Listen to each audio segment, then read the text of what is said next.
आधुनिक आवर्त सारणी में हमें जो तत्व दिए गए उनको याद करने के तरीके के बारे में बात की। अब इसमें कुछ अलग गुण होते हैं जो बाएं से दाएं जाने पर या ऊपर से नीचे जाने पर किस प्रकार से वृद्धि होती है या कमी होती है। तो सबसे पहले हम बाएं से दाएं जाने पर कौन कौन से गुण हैं जिसमें कमी होती है। तो यहां पर हम 3 गुणों की बात करेंगे।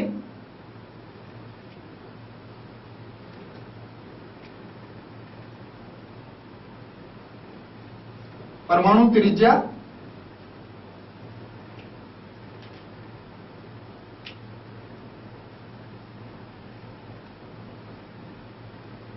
परमाणु आकार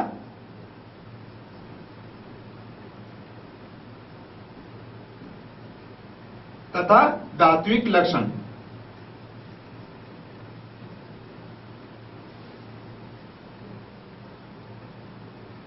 ये 3 जो गुण है वो आवर्त सारणी में बाएं से दाएं जाने पर घटेंगे। किस प्रकार से? ये यहां से बाएं से और ये यहां पर दाएं तक। तो इस क्रम में जो भी 3 प्रकार के गुण होंगे, परमाणु त्रिज्या, परमाणु आकार और धात्विक लक्षण, ये हमेशा घटेंगे बाएं से दाएं घटते हैं। ये तो हमने आवर्त के बारे में बात की। अगर हम समूह के बारे में या वर्ग के बारे में बात करेंगे ऊपर से नीचे, तो ऊपर से नीचे जाने पर इनके मान, ये जो तीनों गुण है इनके मान घटेंगे। ऊपर से नीचे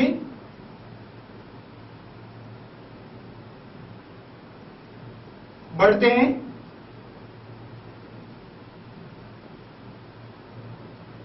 तो हमें इनका एक ही क्रम याद रखना है, या तो बाएं से दाएं जाने पर या फिर ऊपर से नीचे जाने पर। तो इनका बाएं से दाएं घटेगा, ऊपर से नीचे जाने पर इनका बढ़ेगा। अब हम बात करेंगे परमाणु त्रिज्या। तो हाइड्रोजन के लिए जो परमाणु त्रिज्या है वो होती है 37 पिकोमीटर। हाइड्रोजन के लिए परमाणु त्रिज्या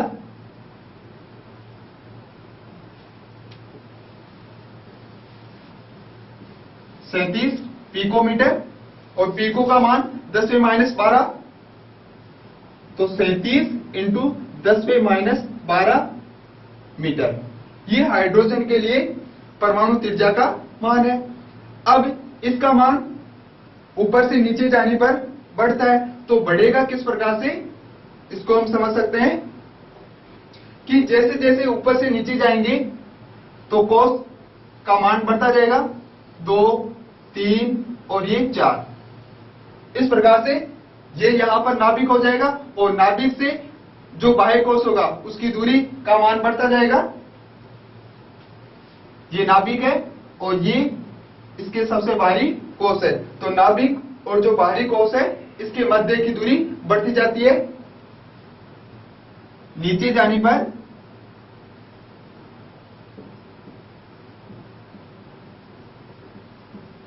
कोश बढ़ता है तथा नाभिक व बाह्यतम जो कोश है उसके बीच की दूरी बढ़ेगी, जैसे यहां पर बताई जा रही है। नाभिक व बाह्य कोश के बीच की दूरी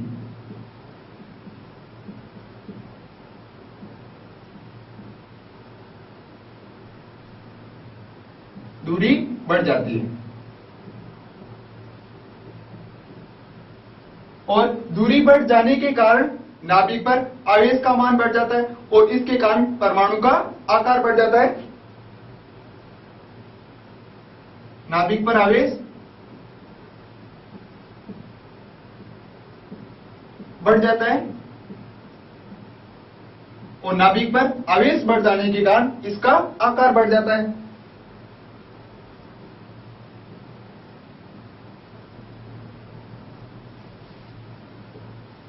इस प्रकार से हम इसके कारण को समझा सकते हैं कि किस प्रकार से ऊपर से नीचे जाने पर परमाणु आकार या परमाणु त्रिज्या का मान बढ़ता है। अब हम बात करेंगे दूसरे लक्षण जिनका बाएं से दाएं जाने पर मान बढ़ेगा।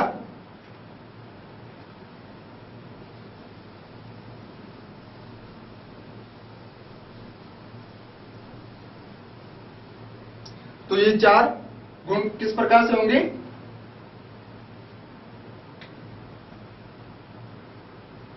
इलेक्ट्रॉन बंधुता,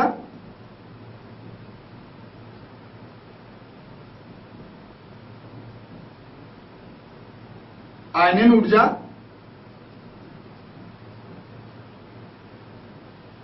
या इसको आयनन विभव की कह सकते हैं, विद्युत ऋणता,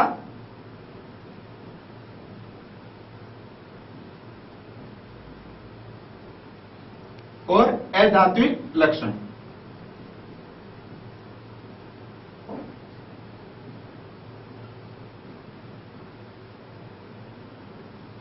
ये 4 प्रकार के होंगे जिनमें बाएं से दाएं जाने पर इनका मान बढ़ेगा। बाएं से दाएं,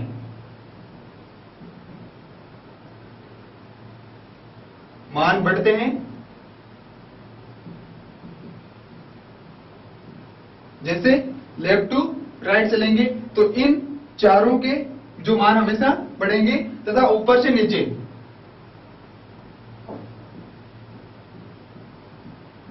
ऊपर से नीचे घटते हैं।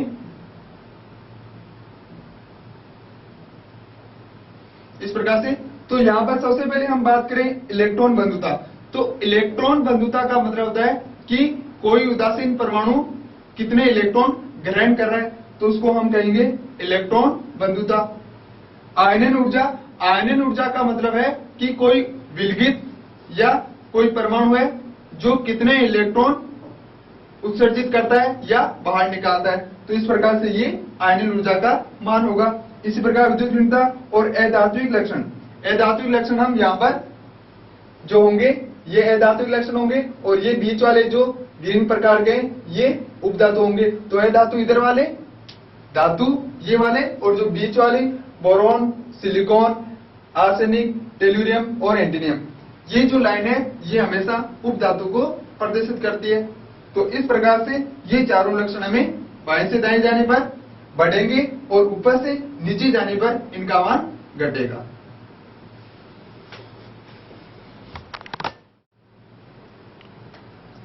अब हम इलेक्ट्रॉनिक विन्यास की बात करेंगे। इलेक्ट्रॉनिक विन्यास का मतलब है कि जो तत्व दिया गया है उसका विन्यास किस प्रकार से किया गया है। जैसे S, P, D, F block में, तो इसको किस प्रकार से ज्ञात कर सकते हैं या किस प्रकार से लिख सकते हैं। इलेक्ट्रॉनिक विन्यास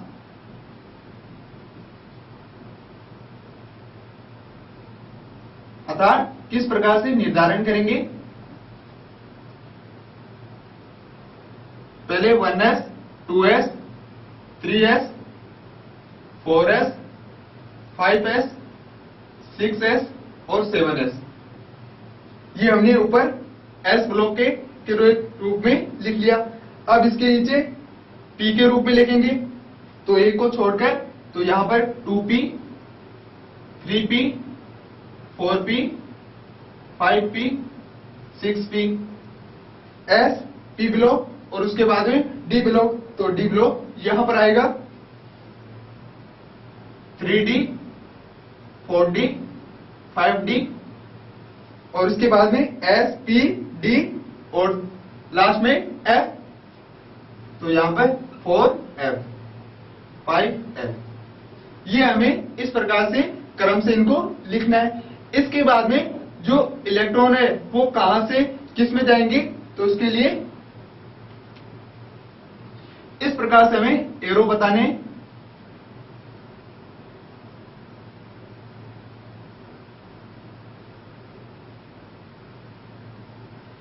यहां पर इन एरो का मतलब है कि इलेक्ट्रॉन पहले इसमें जाएगा, फिर इसमें जाएगा, फिर यहां से इसमें, और फिर यहां से इसमें जाएगा। तो हमें यहां पर S, P, D, F इनमें इलेक्ट्रॉनों की संख्या सब में निश्चित होगी। तो सबसे पहले हम S की बात करें। S में अधिकतम इलेक्ट्रॉन 2 होंगे, P में 6 होंगे, डी में 10 होंगे और एफ में 14 होंगे। इनकी जो क्षमता होती है SPDF, ये इनकी क्षमता होती है इलेक्ट्रॉनों को ग्रहण करने की। अब जैसे उदाहरण के लिए हम बात करें कि सोडियम का परमाणु क्रमांक बताना है, तो सोडियम जो आवर्त सारणी में है वो कहां पर होगा? तो सोडियम का जो परमाणु क्रमांक होता है 11 है, तो सोडियम इसमें फर्स्ट में 11। अब 11 को हम किस प्रकार से लिखेंगे? सोडियम इसका जो परमाणु क्रमांक है वो 11 है। अब 11 को हम किस प्रकार से लिखेंगे? तो हमें ये क्रम यहां पर याद रखना पड़ेगा। तो सबसे पहले 1s आ रहा है और s में इलेक्ट्रॉनों की संख्या अधिकतम 2 होती है, तो हम यहां पर लिखेंगे 1s2। इसके बाद में जो एरो है वो यहां से यहां पर आ रहा है, इसका मतलब 2s, तो 2s में भी कितने होंगे?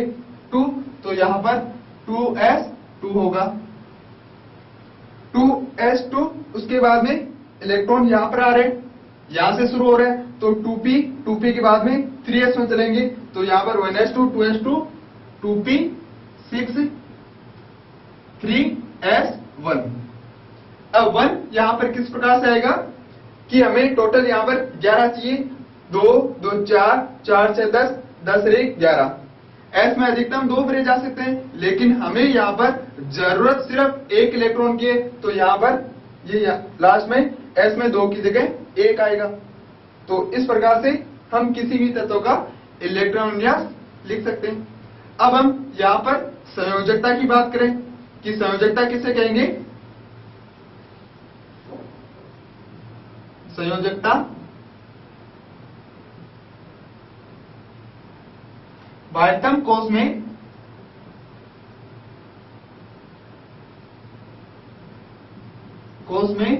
उपस्थित इलेक्ट्रॉन की संख्या।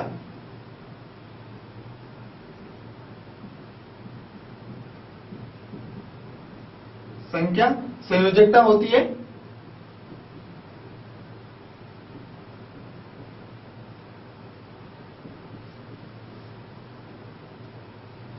इस प्रकार से। अब हम यहां पर इसकी बात करेंगे, तो ये पहला कोष, ये यहां पर दूसरा कोष और ये यहां पर तीसरा कोष। तो सबसे जो लास्ट वाले कोष में है वो इलेक्ट्रॉनों की संख्या 1 है, तो सोडियम की जो संयोजकता होगी वो कितनी होगी? 1 होगी, क्योंकि इसकी परिभाषा है बाह्यतम कोष में इलेक्ट्रॉन की संख्या संयोजकता को प्रदर्शित करती है या संयोजकता होती है। तो यहां पर सोडियम की जो संयोजकता होगी वह 1 होगी। सोडियम की संयोजकता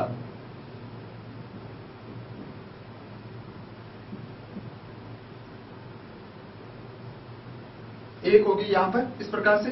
अब आवर्त में हम बात करें बाएं से दाएं जाने पर, तो संयोजकता 1 से 4 तक बढ़ेगी, फिर बाद में घटकर 0 हो जाती है।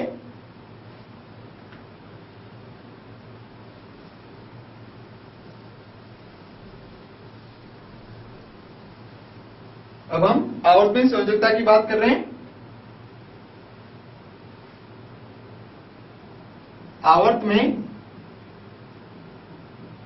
संयोजकता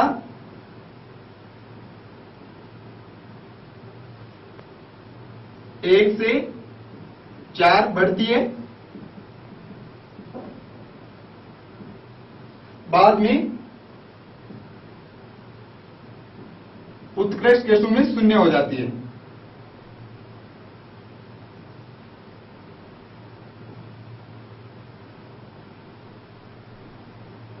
उत्कृष्ट या निष्क्रिय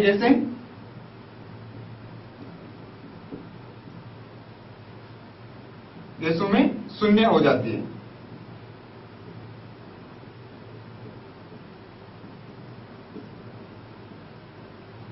और जो समूह होगा उसमें सभी की संयोजकता समान रहेगी। जैसे समूह ऊपर से नीचे की बात करें, जैसे हम इस ग्रुप की बात करें हेलोजन की, तो जितने भी हेलोजन होंगे फ्लोरीन, क्लोरीन, ब्रोमीन, आयोडीन, तो इनकी संयोजकता सभी की समान होगी। तो समूह में या वर्ग में संयोजकता समान रहेगी। समूह में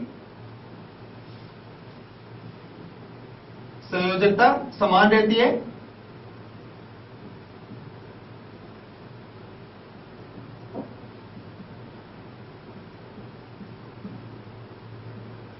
जैसे हम उदाहरण के लिए हेलोजन परिवार की बात करें, ये जो सतरों समूह होगा इसको हम हेलोजन परिवार कहेंगे।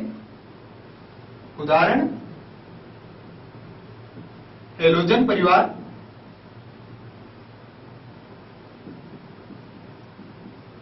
इसकी जो संयोजकता होगी वो 1 होगी। इन सभी की जो संयोजकता होगी इस समूह में जितनी भी आएगी उनकी संयोजकता 1 होगी।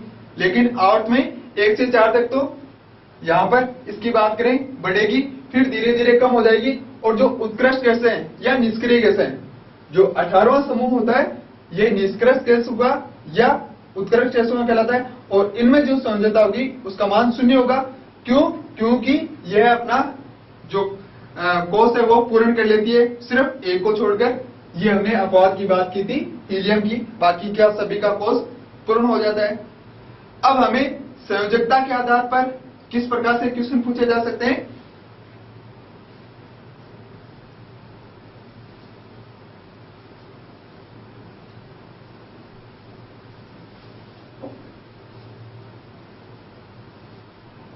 तो क्वेश्चन किस प्रकार से पूछे जाएंगे?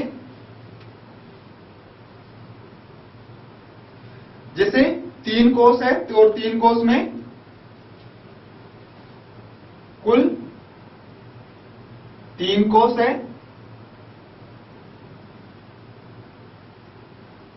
तथा संयोजकता कोष में 4 इलेक्ट्रॉन है।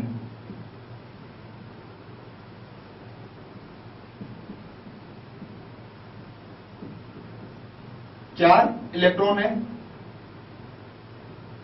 तो उस तत्व के बारे में बताना पड़ेगा। तो हमें कुल 3 कोष, तो 3 कोष किस प्रकार से होंगे तो हमें आवर्त सारणी के अनुसार देखना पड़ेगा। पहले उसका इलेक्ट्रॉनीय विन्यास लिखना पड़ेगा। जैसे सिलिकॉन की हम बात करें तो सिलिकॉन का जो परमाणु क्रमांक होगा वह 14 होता है। अब इस 14 को किस प्रकार से लिखेंगे तो इसके अनुसार ये क्रम हमें याद रखना है। 1s2 2s2 2p6 3s2। अब हमें कितने इलेक्ट्रॉन की जरूरत है उसके अकॉर्डिंग लिखना पड़ेगा। 2 2 4 4 से 10 10 और 2 12। और सिलिकॉन का जो परमाणु क्रमांक होता है वह 14। तो यहां पर अब क्वेश्चन कुल 3 कोष है। 3 कोष किस प्रकार से होंगे? प्रथम, द्वितीय और ये तृतीय। तो हमारा जो आंसर होगा वह यहां पर सिलिकॉन होगा। 3 कोष तो ये हो गए, प्रथम, द्वितीय और तृतीय। अब यहां पर संयोजकता कोष में 4 इलेक्ट्रॉन है तो 4 इलेक्ट्रॉन कौन से हो जाएंगे? 2 ये और 2 ये। तो इसका जो आंसर होगा वह सिलिकॉन होगा। तो हमें इस परमाणु क्रमांक के आधार पर ये यहां पर लिखना पड़ेगा। आगे नेक्स्ट क्वेश्चन की बात करें इसी प्रकार से कुल 2 कोष हैं।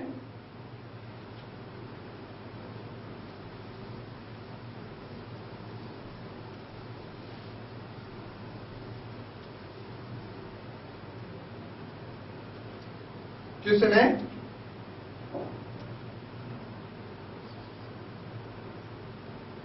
कुल 2 कोष हैं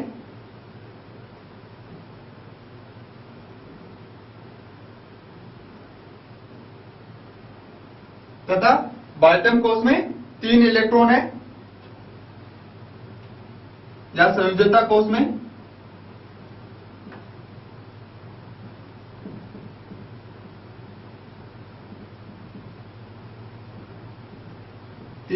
इलेक्ट्रॉन है। तो किस प्रकार से? तो यहां पर 2 कोष, तो 2 कोष के रूप में जैसे बोरोन की हम बात करें, बोरोन का जो परमाणु क्रमांक है वह 5 है। अब इसका इलेक्ट्रॉन विन्यास किस प्रकार से लिखेंगे यही क्रम हमें याद रखना पड़ेगा। 1s2 2s2 2p1। बोरोन का जो परमाणु क्रमांक है वह 5 है तो हमें 5 ही पूरे करने पड़ेंगे।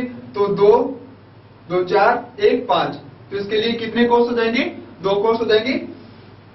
प्रथम कोष ये और दूसरा कोष ये। तो 2 कोष यहां पर होगी और संयोजिता कोष में 3 इलेक्ट्रॉन, तो 3 इलेक्ट्रॉन यहां पर प्रदर्शित कर रहे हैं, 2 ये और 1 ये, 3। तो इसका बोरॉन होगा जिसका परमाणु क्रमांक 5। तो इस प्रकार से ये क्वेश्चन हमें पूछे जा सकते हैं। या फिर इलेक्ट्रॉन विन्यास देकर फिर हमें पूछा जा सकता है कि कौन सा तत्व है। उदाहरण की बात करें,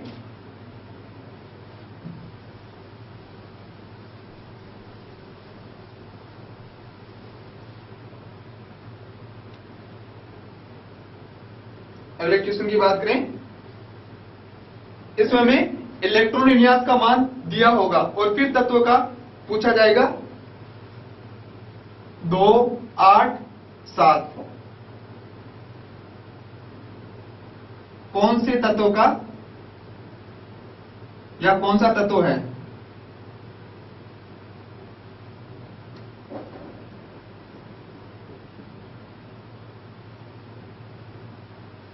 तो हमें यहां पर इलेक्ट्रॉन विन्यास दिया है 2, 8, 7, 8, 2, 10 और 17।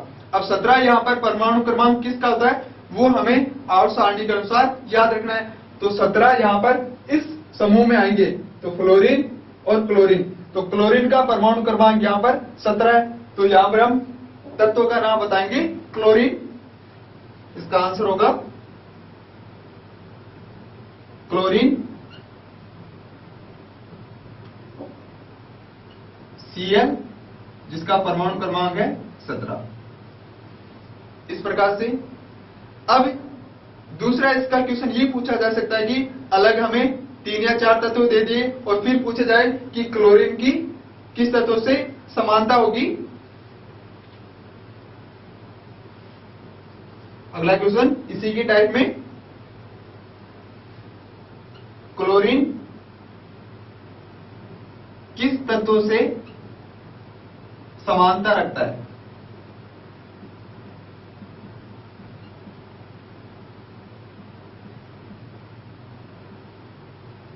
जैसे उदाहरण के लिए हमें कोई 4 तत्व दे दिए, नाइट्रोजन, फास्फोरस, सल्फर, आर्गन। ये हमें 4 ऑप्शन यहां पर दे दिए कि क्लोरीन किस तत्व से समानता रखता है, नाइट्रोजन, फ्लोरीन, सल्फर और आर्गन। तो हमें ये याद रखना है कि एक जो समूह होंगे उसके सारे समान होंगे। तो यम क्लोरीन, अब क्लोरीन में ग्रुप में कौन सा फ्लोरीन आएगा? Fluorine, chlorine, bromine, iodine, actinium. तो इसमें सिर्फ फ्लोरीन आ रहा है, तो हम यहां पर जो आंसर बताएंगे इसका क्या बताएंगे? फ्लोरीन। तो किस तत्व से समानता रखेगा? फ्लोरीन रखेगा, क्योंकि ये शत्रुंग ग्रुप में शामिल है या इसके समूह में आता है। तो इस प्रकार से हमें इलेक्ट्रॉन विन्यास के क्वेश्चन पूछे जा सकते हैं। अब हम बात करें इलेक्ट्रॉन विन्यास की, जैसे जिंक के लिए, तो जिंक का किस प्रकार से निकाल सकते हैं?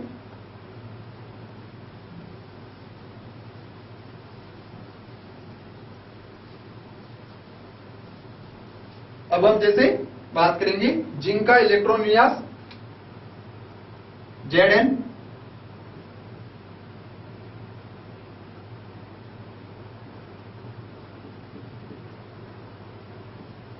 इसका जो परमाणु क्रमांक है वह 30 है। अब 30 को किस रूप में लिखना पड़ेगा, ये हमें क्रम याद रखना पड़ेगा। 1s2, 2s2, 2p6, 3s2, 3p6, 3d10 और 4s2। अब ये टोटल हमें 2, 2, 4, 4 से 10, 10 और 2, 12, 12 और 6, 18 और 30। तो ये हमें क्रम किस प्रकार से याद रखना पड़ेगा? ये क्रम हमें याद रखना पड़ेगा। पहले 1s में, फिर 2s में, फिर 2p में, 3s में, फिर 3p में और फिर s में और d में। ये हमें ये क्रम याद रखेंगे, तभी ये इसका इलेक्ट्रॉन विन्यास का मान हम निकाल सकते हैं। क्रोमिक के में वेनेडियम, स्कैंडियम, कैल्शियम, सभी तत्वों का इसी प्रकार से हम ज्ञात कर सकते हैं।